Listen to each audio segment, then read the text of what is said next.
प्रिय दर्शकों और श्रोताओं, जय सिया राम, जय श्री कृष्णा। माँ भगवती महालक्ष्मी वैभव लक्ष्मी की व्रत कथा आज आप सुने। वैभव लक्ष्मी का व्रत शुक्रवार को किया जाता है। मन में किसी प्रकार का छल कपट न रखें, सात्विक प्रवृत्ति से करें। विवाहित है तो पति पत्नी दोनों मिलकर कर सकते हैं, और किसी शुक्रवार को नहीं कर सके तो अगले शुक्रवार को करना चाहिए। और माँ के श्रीयंत्र और माँ के जो विविध रूप हैं उनकी पूजा करनी चाहिए।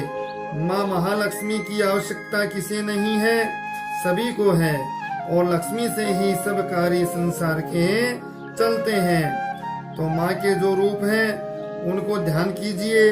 माँ गजलक्ष्मी, अधिलक्ष्मी, विजय लक्ष्मी माँ, ऐश्वर्य लक्ष्मी, वीर लक्ष्मी, धान्य लक्ष्मी, संतान लक्ष्मी, इन सभी की हमें आवश्यकता रहती है।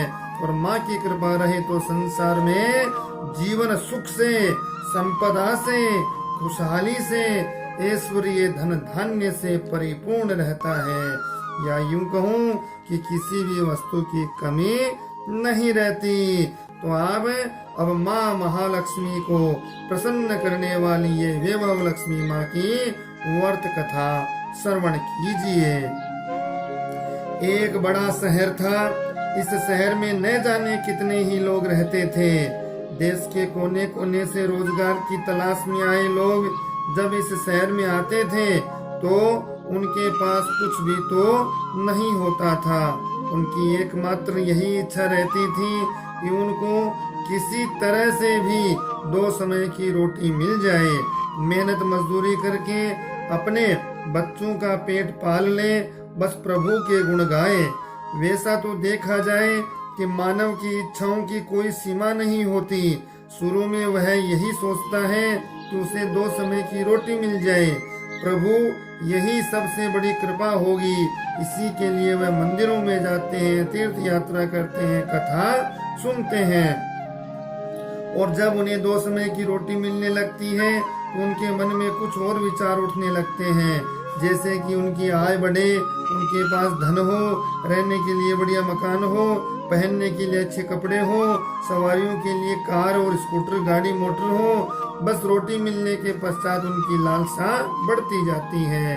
किसी ने ठीक ही कहा है कि भूख की एक सीमा है जिसे खाना खाते ही पूरा कर लिया जाता है, परंतु लालसा की कोई सीमा नहीं है। मानव जीवन की भी एक सीमा है। लाखों करोड़ों के सपने, सुख शांति मौज मस्ती की आशाओं की लालसा करने वाला इंसान यह भूल जाता है, यह द्वार उसे मृत्यु के लिए जा रहा है। मानव जीवन इतना बड़ा कहाँ जिस पर हम भविष्य का इतना बड़ा बोझ लाद देते हैं। हम काम क्रोध लोभ मोह एवं अहंकार के अंधे होकर उस प्रभु, उस महाशक्ति को भी भूल जाते हैं जिसने संसार को जन्म दिया है। जो जीवन देता है वही मृत्यु देता है। कलयुग में तो ऐसा ही होता है। पाप की परछाइयां लंबी गहरी होने शुरू हो जाती है। धर्म व्यापार बन जाता है। अधर्मी खूब फलते और फूलते हैं। इस बड़े शहर में तो धर्म कर्म अधर्म अधिक था। इसी शहर के एक मोहल्ले में राधा और गोपाल पति पत्नी के रूप में रहते थे। उनका छोटा सा घर था, यानी घर के नाम पर एक कमरा था। उसमें रसोई, उसी में सोना, उसी में खाना पीना, यही था उनका घर। गोपाल किसी मिल में नौकरी करता था। राधा घर का सारा काम काज करती थी। उसने अपने छोटे से घर को भी इतना साफ सुथरा और सजा रखा था कि मोहल्ले की औरतें भी अक्सर कहती थी कि घर की सफाई रखना तो हमारी राधा बहन से सीखे। यह बात तो राधा भी जानती थी कि शहर में अच्छे लोग कम और बुरे अधिक हैं। उसके आस पड़ोस की कुछ औरतें ऐसी थी जो दिन भर एक दूसरे की चुगलियां करती थी, दूसरे के घरों में ताक छाक करके उनकी बुराइयां ढूंढना तो उनका सबसे पहला काम था। अपने घर की भले ही उनको खबर न रहो, लेकिन मगर पूरे मोहल्ले की खबर तो उनके पास रहती थी। जैसे मोहल्ले की डायरी लिखने का काम प्रभु ने उन्हें सौंप रखा हो। राधा को उनकी ये बातें पसंद नहीं थी। पहले तो उसे घर के काम काज से ही समय नहीं मिल पाता था। दूसरा, पति की सेवा करना उनका धर्म था। पति की लंबी आयु उन्नति के लिए ईश्वर के लिए उपासना करती थी। हर मंगलवार को महावीर का व्रत करती, पति की चिर आयु के लिए रखती थी। मोहल्ले के चुगलखोर औरतों को राधा की अच्छी आदतें कैसे पसंद आ सकती थी। वे तो कहने लगी थी कि राधा में बड़ी अकड़ है, किसी से बात करना पसंद नहीं करती, शायद इसलिए न कि वह बड़ी सुंदर है, उसे अपनी सुंदरता पर बड़ा गर्व है। उसे यही नहीं पता जिस मोहल्ले में रहते हैं वहाँ सबसे मित्रता करते हैं, उनके साथ मिलकर बैठते हैं। यदि वह ही किसी के पास दुख सुख बांटने नहीं जाएगी तो कल को इसके पास कौन आएगा। सबसे बड़ी बहन राम भजनी थी, पूरे मोहल्ले को अपनी अंगुलियों पर नचाती थी। बहन राम भजनी ने अपने ही एक कीर्तन मंडली बना रखी थी जो घर घर में जाकर कीर्तन करती थी। राधा को ऐसी औरतें बिल्कुल पसंद नहीं थी जो कीर्तन करते समय एक दूसरे की चुगलियां करती हो। यही कारण था कि राधा ने कई बार उनको टोकते हुए कह दिया, देखो बहन राम भजनी, वैसे तो आपका नाम है राम भजनी, मगर मैं आपसे हाथ जोड़कर प्रार्थना करती हूँ कि पूजा और कीर्तन करते समय किसी की चुगली मत किया करो। किसी की बुराई करने से तो अच्छा है कि आप उस समय में प्रभु का नाम ले, इससे आपका जीवन भी सफल होगा और बुराई से बचे जाओगी। राधा की इतनी बात सुनते ही बहन राम भजनी को क्रोध आ गया। क्रोध के मारे उसके चेहरे का रंग लाल हो गया। वह कड़क कर बोली, ओ कल की छोकरी, क्या तू मुझे बताएगी और मुझे क्या क्या करना है। अभी शहर में आए 2 साल हुए हैं, गांव का गोबर अभी हाथ से उतरा नहीं और हम शहर वालों को अक्ल सिखाने लगी। गंवार कहीं की। देखो बहन, मैं गंवार हूँ या कुछ और, मैं प्रभु की भक्ति में पूरा विश्वास रखती हूँ। मैं यही अच्छी तरह जानती हूँ कि भक्ति में ही शक्ति है। भक्ति ढोलकियाँ और चिमटे बजाने में नहीं होती, बल्कि सत्य के पथ पर चलने से होती है। ईश्वर का यही सिद्धांत है, यही शिक्षा है कि किसी का बुरा मत करो। मैं तो हर जीवात्मा में रहता हूँ, तुम मेरी तलाश में क्यों बाहर भटक रहे हो। यदि तुम सत्य और विश्वास का सहारा लेकर अपनी आत्मा में मुझे तलाश करोगे तो मैं तुम्हें अवश्य मिलूंगा। इस बात को सुनकर वह राम भजनी और उसके साथी सब मिलकर राधा का मजाक उड़ाने लगी। राधा जानती थी कि ये लोग पाप करने वाले हैं, इनकी पूजा तो केवल ढोंग है, दिखावा है, इनके मन काले हैं, खोटे हैं और इनसे अधिक बोलने का कोई लाभ नहीं। इनकी कीर्तन मंडली खूब धन कमा लेती है। ईश्वर के नाम पर व्यापार, दुर्गा के नाम पर लूट, छी घिन होने लगी। राधा को इन सब से उसने अपने घर में पूजा पाठ करना शुरू कर दिया, इन लोगों से दूर रहने लगी। उधर गोपाल बुरी संगत में पड़कर शराब पीने लगा, जुआ खेलने लगा। गांव से आया सीधा साधा गोपाल शहर के साथियों में ऐसा फंसा कि उसे बुरी आदतें लग गई। शुरू में उसने अपने आप को बहुत बचाने का प्रयास किया, लेकिन जब चारों ओर ही आग लगी हो तो वह कब तक बच सकता था। एक मजदूर का वेतन ही कितना होता है। सारा माह महीने मेहनत करने पर जो कुछ उन्हें मिलता था उससे घर की 2 समय की रोटी ही चल सकती थी। मकान का किराया, दुनियादारी, कपड़े लत्ते, ये सब कुछ तो उस वेतन से तो ही चलता था। लेकिन जब इस वेतन से शराब पी जाए, चरस गांजा पिया जाए, जुआ खेला जाए तो घर कैसे चलेगा। राधा बेचारी बहुत दुखी हो गई, अंदर ही अंदर घुलने लगी। पति को मना करती तो उल्टे उसे मार पड़ती, गालियां सुनने को मिलती। घर में आकर वह इतना हाय हल्ला करता कि लोगों को उनका मजाक उड़ाने का मौका मिलता। वह अंदर अंदर टूटने लगी, हर समय उदास रहने लगी। अपने मन की आग को शांत करने के लिए आंसू बहाती रहती। इस प्रदेश में उसका कौन था जो उसे सहारा देता? वह तो अकेले पड़ गई थी। आज आकर उसे प्रभु को ही आसरा था। माँ दुर्गा ही उसे सहारा देगी। माँ लक्ष्मी तो इस घर से रूठ चुकी थी। गोपाल ने घर के बर्तन तक बेच डाले थे। इतने बड़े संकट में भी उसने प्रभु पर विश्वास नहीं छोड़ा। माँ दुर्गा की उपासना नहीं छोड़ी। उसे पूर्ण विश्वास था कि एक दिन माँ उसके सारे संकट दूर करेगी। एक दिन जब घर में कुछ खाने को नहीं बचा था, वह 2 दिन से भूखी थी। जिस दुकान से खाने पीने का सामान उधार मिलता, उसने इसलिए उधार देने से मना कर दिया क्योंकि उसके पिछले रुपए ही नहीं दिए गए थे। इस युग में तो जिसके पास लक्ष्मी नहीं, वह भूखा मर जाएगा। राधा माँ लक्ष्मी के चित्र के आगे हाथ जोड़कर बैठी रो रही थी। माँ ने उसकी आंखों से टपकते आंसू देख लिए थे, उसके हृदय के दुख जान लिए थे। राधा रोए जा रही थी, साथ में वह माँ लक्ष्मी का पूजन भी कर रही थी। माँ लक्ष्मी मुझे बचा लो, माँ मुझे बचा लो, देखो मेरे घर की क्या हालत हो गई है। 2 दिन से भूखी हूँ, मेरा पति बिगड़ चुका है। घर में लक्ष्मी जी आप बैठी हैं, परंतु आपका दूसरा स्वरूप जो इस संसार में माया का है, वह इस घर में नहीं है। उसके बिना जीवन नहीं। माँ मुझे बचा लो। इस प्रकार से करुणामय पुकार करी। माँ शक्ति दो, मुझे बचाओ। माँ लक्ष्मी कृपा करो, इस घर को बचा लो। अब आप ही मेरा अंतिम सहारा हो।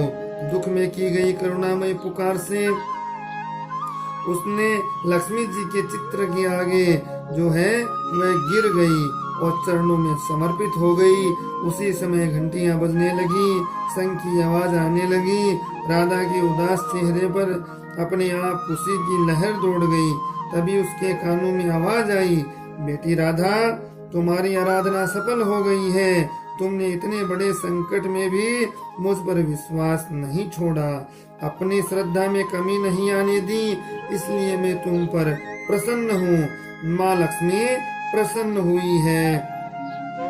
राधा, एक तो तू पतिव्रता धर्म में पूरी उतरी, अपने पति की सेवा में कोई कमी नहीं रखी। दूसरा, तूने मुझ पर विश्वास नहीं छोड़ा। ये सब तेरी अग्नि परीक्षा ही थी, जिसमें तू पूरी खरी उतरी है। हे जगत माता, मैंने आपसे आज तक कुछ नहीं मांगा, परंतु आज मैं मजबूर हो गई हूँ। माँ, आज पहली बार आपसे इस घर की खुशियाँ मांग रही हूँ। माँ, मुझे धनवान बनने की कोई लालसा नहीं, मुझे तो जीने के लिए धन की जरूरत है, जिससे हम खाना खा सकें। मेरे बिगड़े हुए पति को सुधार दो माँ।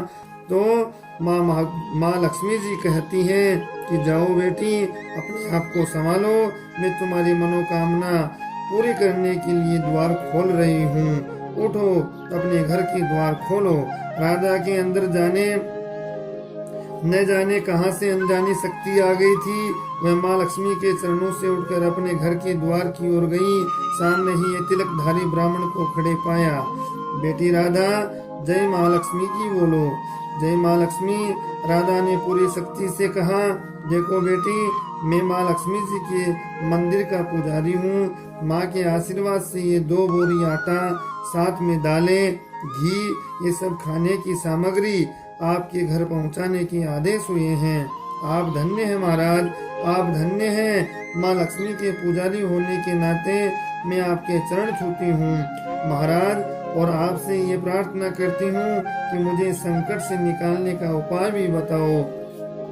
देखो बेटी, इस माया रूपी संसार में सुख प्राप्त करने के लिए अपने मन को शुद्ध और आत्मा को पवित्र रखना पड़ता है। माया लक्ष्मी जी तो तिजोरियों में बंद रखने वाले पापी होते हैं। यदि तुम अपने मन की शांति और गृहस्थी चलाने के लिए लक्ष्मी जी को प्राप्त करना चाहती हो तो वैभव लक्ष्मी का व्रत करो।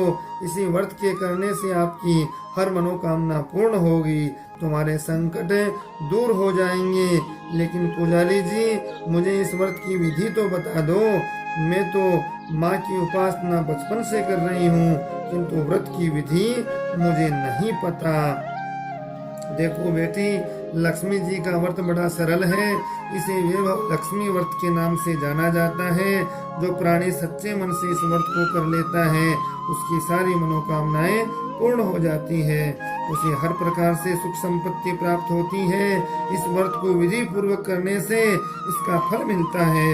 जो लोग इस व्रत को विधि पूर्वक नहीं करते तो उन्हें उसका कोई फल नहीं मिलता, बल्कि वे अपने मन की शांति खो देते हैं। कोई पाखंडी और धोखेबाज ये कहते फिरते हैं कि सोने के गहने की हल्दी कुमकुम से पूजा करो, बस व्रत हो गया, परंतु ऐसा नहीं है।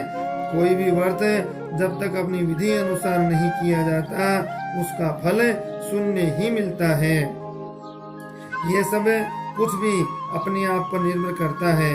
वैसे घर में यदि सोना हो तो व्रत रखकर उसकी उपासना जरूर करें। माँ लक्ष्मी जी का व्रत शुक्रवार को रखना चाहिए।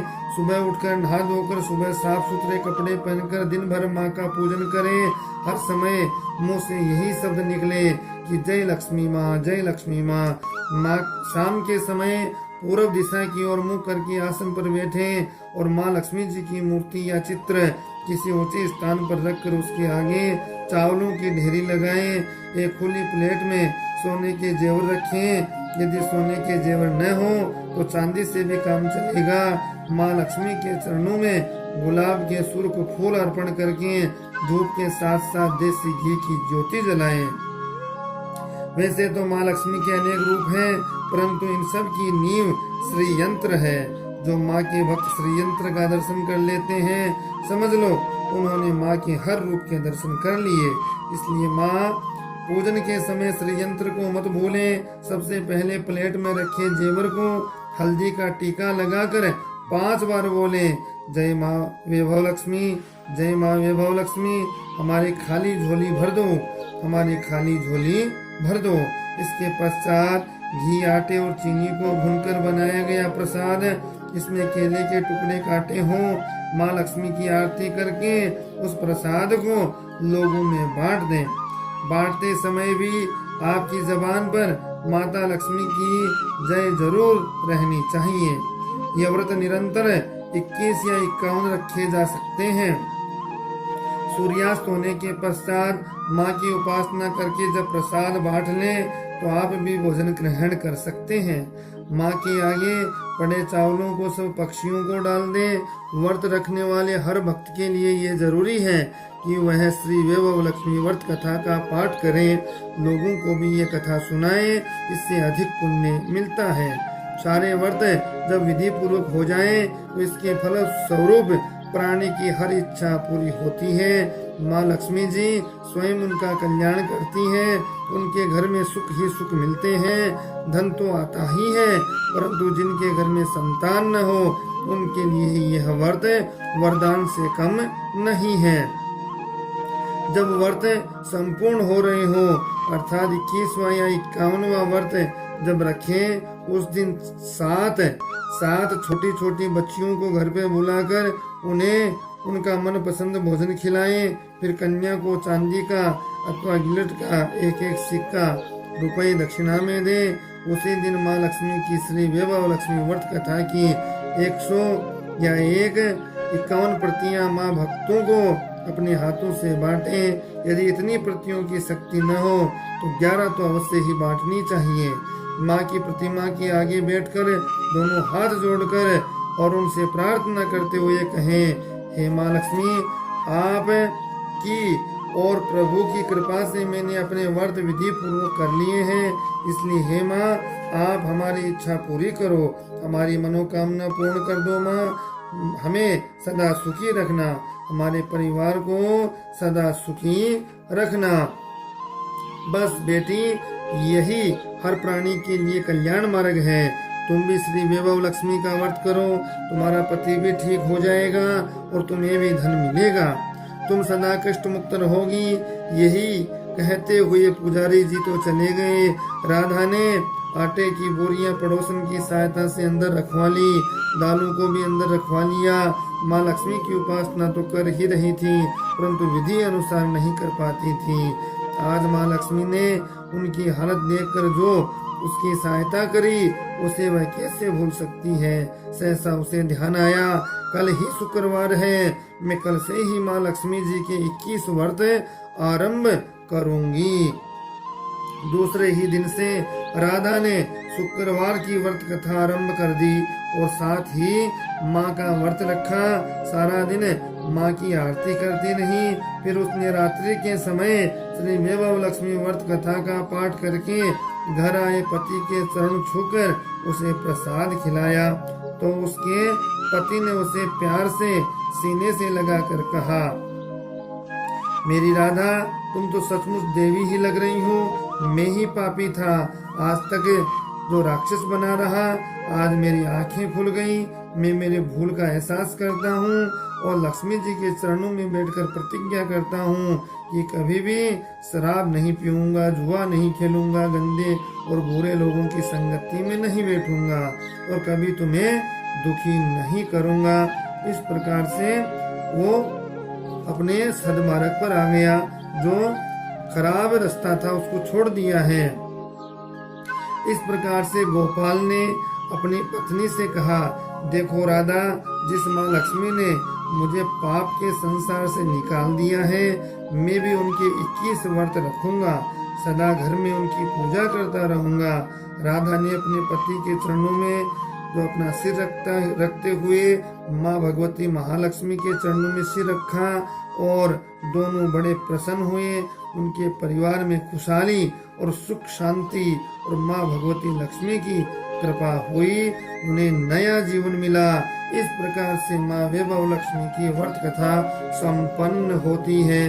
भगवती महालक्ष्मी मैया की जय हो। अब आप इसी प्रकार से शुक्रवार को ये महान व्रत वैभव लक्ष्मी का व्रत है, कर सकते हैं, करना ही चाहिए, तत्काल फायदा होता है, ये शाश्वत सत्य है। इसी प्रकार से वीडियो को देखें, सुने, श्रवण करें, लाइक शेयर सब्सक्राइब करें और घंटी के निशान को जरूर दबाएं, जिससे सबसे पहले आप तक वीडियो पहुंच जाए। जय सिया राम, जय श्री कृष्ण।